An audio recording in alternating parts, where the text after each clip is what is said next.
What's up, everybody? Welcome to your Tuesday edition of Pelicans Daily, brought to you by Fan Arch. I'm your host, David Grubb, editor-in-chief of thebirdrights.com. Of course, the big story on Monday was the firing of David Griffin after 6 years at the helm of the New Orleans Pelicans.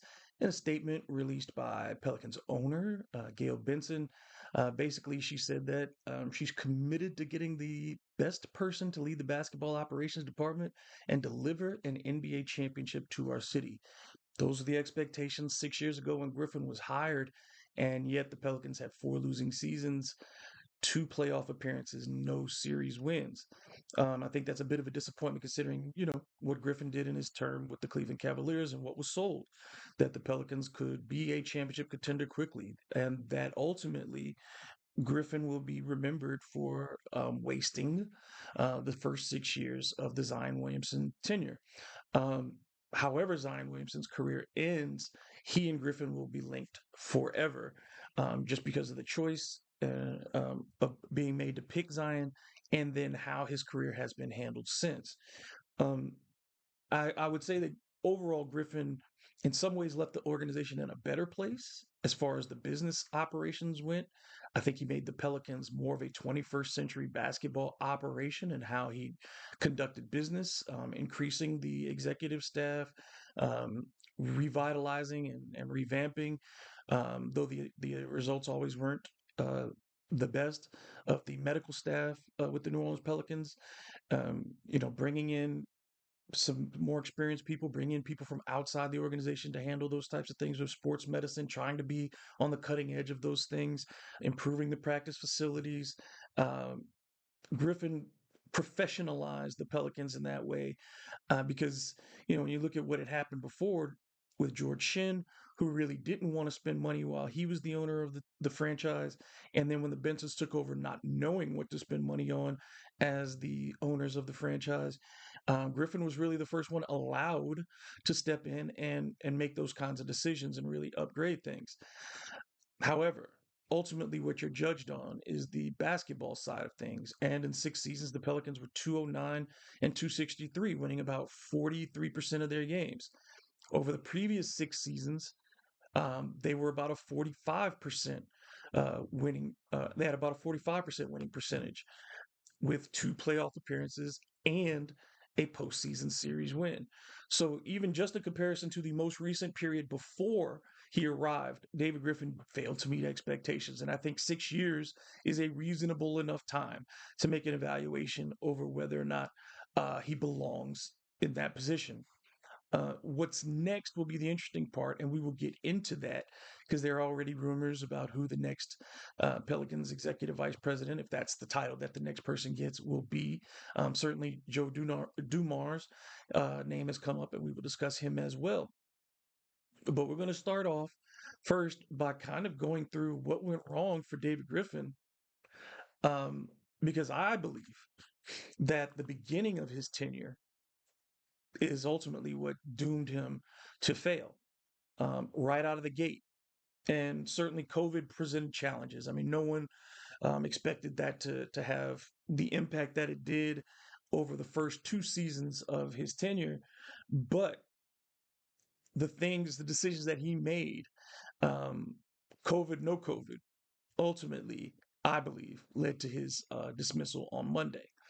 You start with that 2019 draft.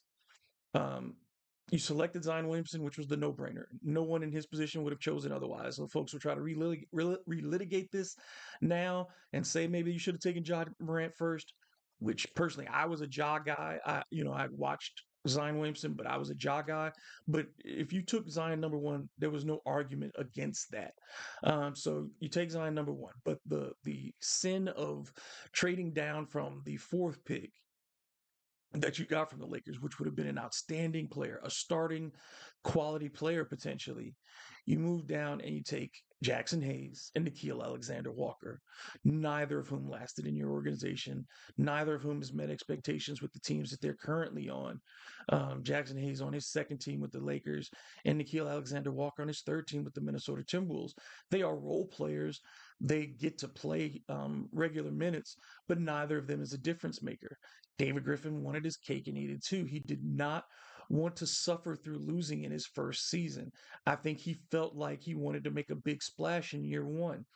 And that went against what I think would have been the more reasonable instincts. When you have the number one pick, what does that typically mean? It means you have a pretty bad team, right? And the Pelicans' problem over, quite frankly, you can even before Griffin's tenure, and this is the problem with ownership, has been that they continuously try to thread the needle. They don't ever want to be completely committed to anything. They just want to be good enough.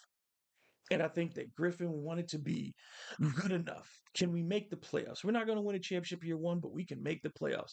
And I think that over promising, the thing that kind of got Griffin in reputation as being viewed as a quote unquote used car salesman, it started that year.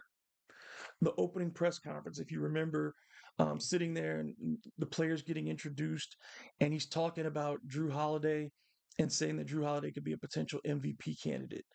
And no one in the room believed that. No one in the room believed that.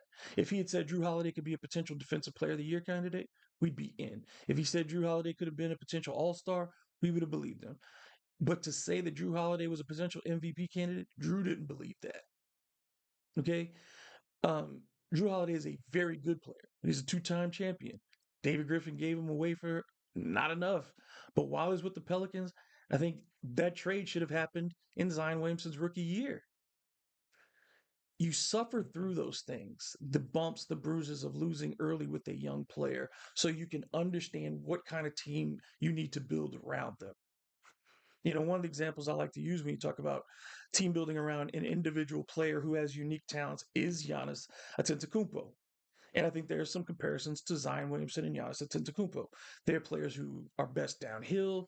They got to play the point at some points early in their career. You've seen Giannis, and even now Giannis is playing some point guard for the Bucks as they are without Dame Lillard.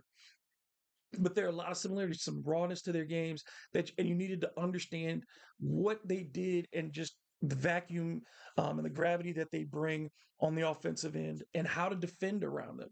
Certainly, the fact that Giannis is 6'10" and that Zion is 6'6" are big differences in that. But they are unique players. And I think you have to give yourself the freedom to continue to move the pieces, around them in order to improve quickly. And what David Griffin did was go all in on bringing vets while while having half his roster stocked with young players who needed a lot of playing time early. When you bring in a JJ Redick that first year, who had the expectation of making the playoffs, who had made the playoffs every year of his career up until that point. When you bring in a Derek Favors, who again had a consistent history of making the playoffs at center, and you couldn't predict, of course, that Derek Favors was going to lose his mother that year, and essentially that would be the final season of his career. But the choice to bring him in, a good defender, a veteran, but maybe not the exact fit alongside Zion Williamson because you felt, okay, we need athleticism, rim protection with Zion, and that was the point of drafting Jackson Hayes. But we're not going to relitigate that either. But I just think the veterans on that roster, the Drew Holiday, um, Derek Favors, JJ Redick group, those guys were looking for one thing at those points of their career, and what Lonzo Ball, Josh Hart, Brandon Ingram, and Zion Williamson needed at the nascent stages of their careers were completely different. Putting Alvin Gentry again in that situation, a coach who had been with the Pelicans as long as he had, who had dealt with the Anthony Davis saga, and now Anthony had moved on. All of that just seemed like a mix for a failure of a first year because Alvin's future was already tenuous that season. He was a guy that didn't expect to be back for Zion Williamson's rookie year, and still you brought him back. So you have a chaotic mix in year one before COVID hits. The plan is already, to me, from the outside, and you can go back and check that I talked about it then. It didn't seem to make sense. It felt like you needed to let some things happen and give yourself the ability to get those players out as soon as you needed to if they didn't work. Whether it was some of those young guys like Brandon, like Lonzo, like Josh, or it was those vets. Instead, that season never went well because you just had this competition of trying to get guys to understand just what it meant to be an NBA player and also trying to get them to understand what it took to be a winning team. And I think that that mixed message became ultimately the biggest symptom, the biggest problem each season thereafter. Year one, I think also one of the big failures is during the pandemic is Zion Williamson leaving the team and then coming back to the bubble and being out of shape and there being no discipline for that. Yes, people wanted to see Zion play, but clearly when that team arrived in the bubble, Alvin Gentry's job was already in jeopardy, if not understood that he would not be returning. Zion Williamson was away from the team, had gone to South Carolina, came back, was out of shape. There was no spirit, there was no joy, there was no desire to compete from the Pelicans. It was a disastrous time for that team. And instead of taking the opportunity to reestablish what the culture of that team was going to be, it just became a depressing end to a disappointing rookie season.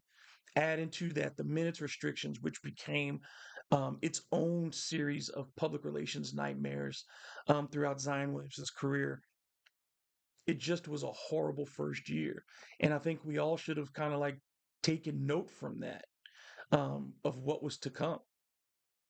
Because then you get the overhaul in year two. Okay, we're moving on from Drew Holiday. You send Drew to Milwaukee, and much like the Dallas Mavericks, not insisting on getting Austin Reeves in the Luka Doncic deal. David Griffin just settled for what the Bucks took him. In my opinion, taking George Hill, who had no desire to ever play for the New Orleans Pelicans, so he ended up getting shipped to the Oklahoma City Thunder, and then taking on a player in Eric Bledsoe who had no desire to be in New Orleans and came and essentially ended his career by um, half-assing it through his season in New Orleans. And then the hiring of Stan Van Gundy, who I think ultimately added something to what the Pelicans wanted to do historically by bringing in Point Zion and adding an offensive philosophy in that regard, and then being much more serious about what the Pelicans were doing on the defensive end. I mean, they were a much better defensive team the last third of that season, but not standing by Stan. And I understand there were some bad things that went on that season, but not standing by Stan to in order to allow him to discipline his team and allow him to teach his team what it meant to be professional. It didn't work. And instead, you left Stan out to dry in a lot of ways, letting him go after just one season and make it basically saying he was the problem and not what was going on in the locker room from the players. That was a mini revolt led by Josh Hart, Brandon Ingram, and Zion's parents, according to the reports at the time. And that cost the Pelicans, I think, a year of development. Because even if you were, the record was only a game better for the Pelicans from year one to year two, but that last third of the season there was some real improvement. And I think there could have been some more development going on at that point. But again, the Pelicans' problems of not addressing the point guard position, especially at the backup, because Lonzo was still going through his injuries, and you knew that you were trading Lonzo Ball that season. The failure to work with the Bulls prior to the end of the season and get Lauri Markkanen, that certainly is another failure on Griffin's list, and the inability to get a center. And though, yes, Griffin tried many times, it is on record and it is known that David Griffin tried many times to get guys like Jared Allen or Miles Turner in demand that center position, and it just didn't work. The effort is fine, but why did those deals break down? What was the price? What was the thing that he wouldn't give up? I don't know. So making the effort is good, but failing is still failing. And he did not address those positions. So you go into the season, you trade Lonzo Ball, and you bring back Devontae Graham, a guy you have to eventually have to pay people to take off your hands because he just was as a player in decline, an undersized guard that couldn't shoot. and couldn't do much else. Just the personnel decisions continued to be error prone. They continued to be insufficient. He continued to bring in the wrong players to mesh with his team. And then you go into the dual messages of who is the franchise player. When you have Zion Williamson, who is the franchise player, though absent, and then Brandon Ingram, who believes that he's the franchise player, the guy you put in the middle of the mural, the guy that you introduce last every time, even when Zion is healthy, you introduce Brandon last. You're creating a rift between the two guys who are supposed to be working together. And though one is drafted number one is your first draft pick as an executive with this team, you do not center the organization around him. And I think that's a huge mistake. That was a huge mistake on Griffin's part. So all these errors stack up. You go into the Willie Green era, and I think Willie is the one who ends up paying for these things in some ways. Though Willie Green has his errors of his, has the problems of his own, and we'll talk about those too. But David Griffin is the guy who's supposed to supply the groceries for the meal to get cooked. And the groceries that he provided made some very weird meals. You got peanut butter, and instead of bread and jelly, you end up with peanut butter, lettuce, and molasses. It's just, it doesn't go together. They might be individually, those could be good ingredients for something else, but they don't go together when you're trying to make that meal. And building a championship team required some very specific things around Zion Williamson, or at least a competitive team required some very specific things. And yeah, the Pelicans became more competitive. 36 wins in year three, 42 in year four, 49 in year five, and then the collapse of year six. But even in improving in wins, the Pelican station did not improve. They never finished higher than eighth in the Western Conference. So while you watched your neighbors, and I think that's another part of this too, the inability to keep up with the Joneses, while you watched the Houston Rockets, who are the second seed in the Western Conference playoffs this year, while you watched the Memphis Grizzlies earn a number two seed, while you've watched, the San Antonio Spurs really commit to building around Victor Wembanyama, while you've watched these other young teams around the league, like the Detroit Pistons bounce back, and you've watched the Knicks rebuild, you've watched the Heat get to the finals with some talent, less talented teams than yours, because they were better coached, because they were better structured, because they anticipated where the league was going, and the Pelicans were never ahead of the curve on the court ever. For that one brief moment in December of 2023, when the Pelicans are in first place in the West and everybody thinks they've reached their apex, as soon as Zion Williamson got hurt, the Pelicans went on a double-digit losing streak. That's how fragile everything was. And yes, some of the responsibility, a good chunk of the responsibility, falls on Zion Williamson for his lack of professionalism at the early stages of his career, his lack of availability throughout his career. A big portion of the responsibility for David Griffin losing his job is on that. But the overall structure of what happened on the court didn't work. The overall belief that Pelicans fans had was gone. And when the fan base is energized by just the very thought of someone leaving the organization, it tells you how bad things have gotten. And it had become untenable between the fan base and David Griffin. Whether ownership liked him or not, at the end of the day, it had become untenable. Now, there are reports that the DeJounte Murray trade was the straw that broke the camel's back. That within the organization, once the DeJounte Murray trade, and then watching what happened with Dyson Daniels as he's turned into an all NBA defender, could be defensive player of the year this year, um, and basically gave away the guts of a defense that was top five in the NBA last year. Larry Nance, Jonas Valanciunas, and Najee Marshall, who's now in Dallas. giving all those parts away and then watching the Pelicans put out the worst defensive team in franchise history this season. All of those mistakes end up on David Griffin. Willie Green being a decent coach, but never a great coach, is kind of also on David Griffin, too, because I don't think we know how much freedom Willie was given to really put his imprint on this organization. You've heard the conversations and the stories about David Griffin wanting to have a direct impact on who's playing, when they play, how much they play. And for a first year coach trying to figure things out, I don't know if he gave Willie Green the room to grow into that role and become the best coach he possibly could be.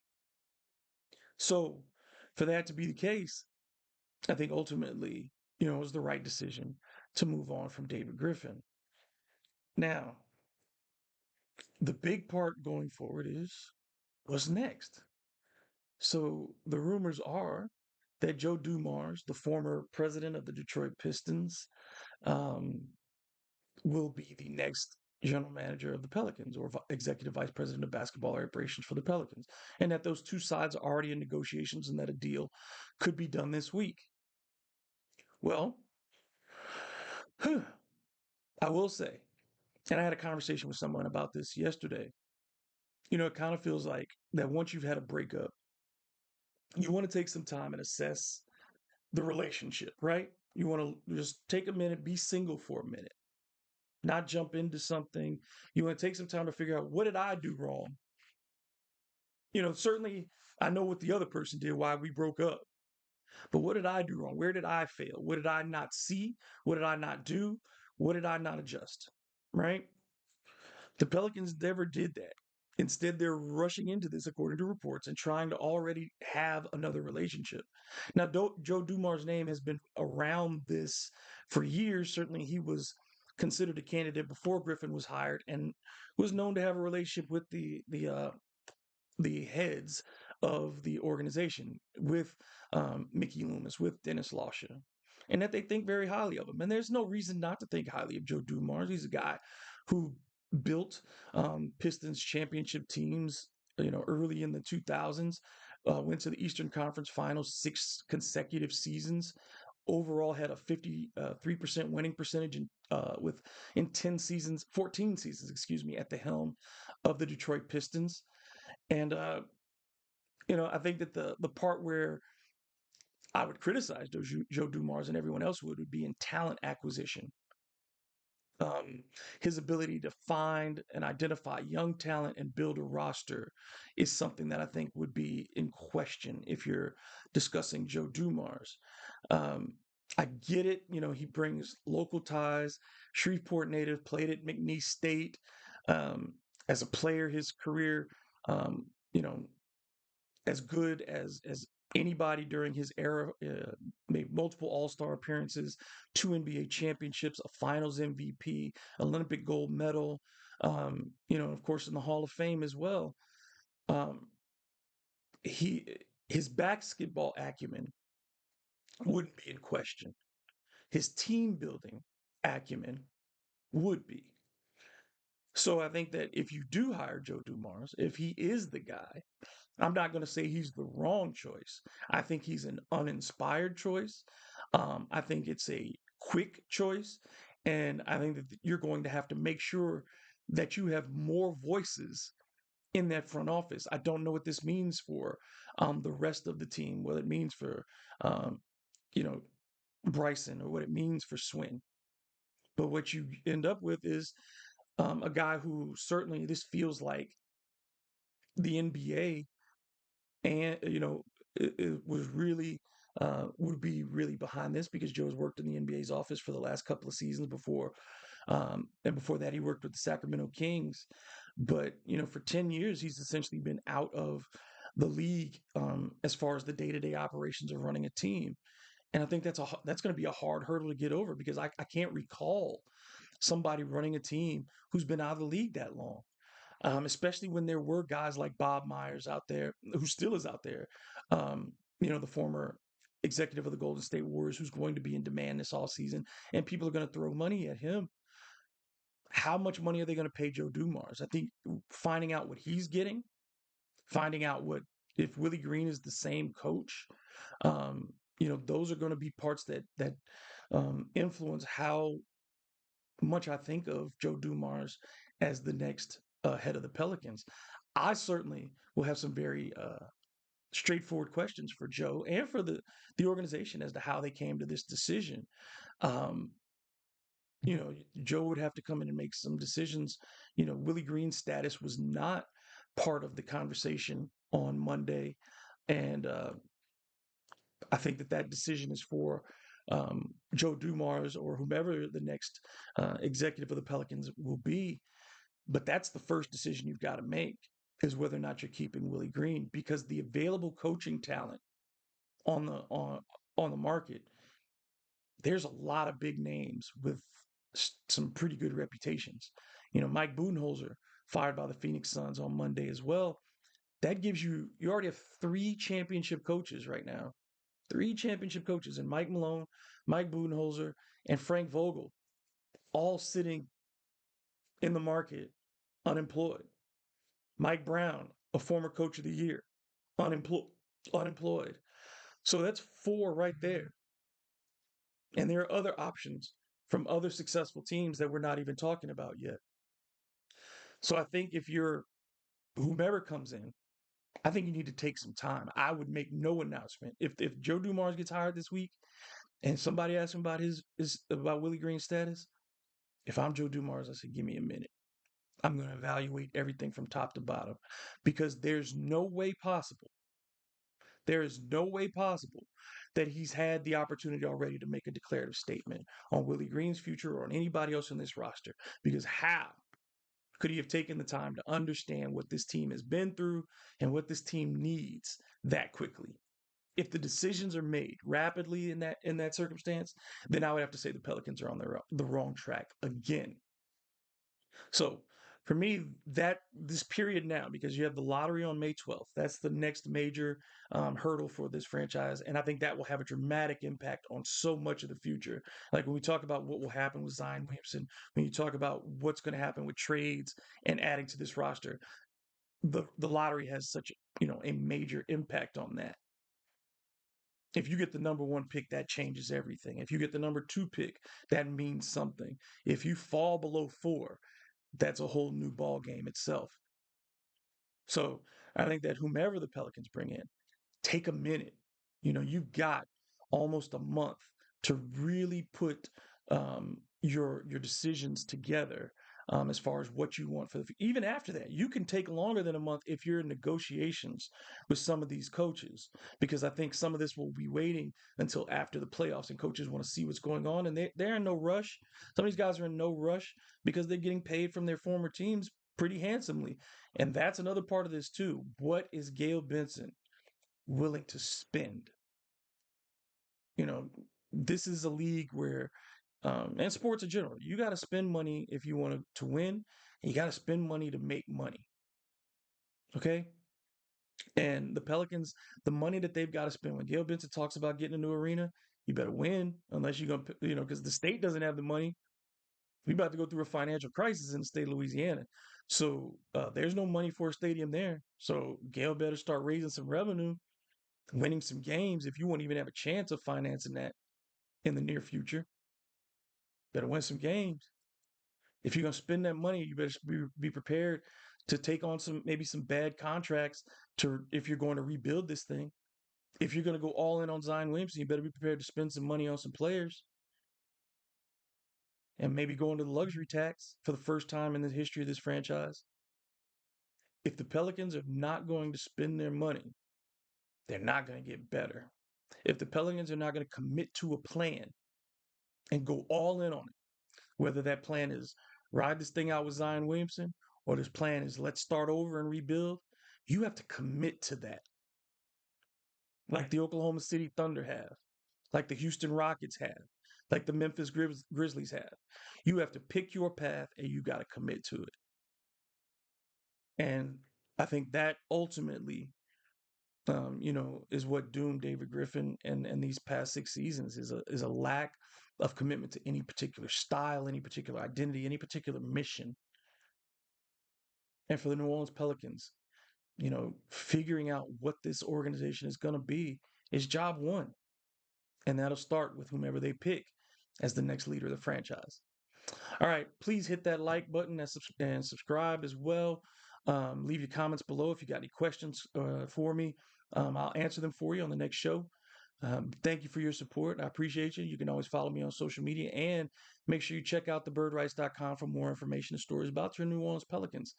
Until the next time, I'm your host, David Grubb.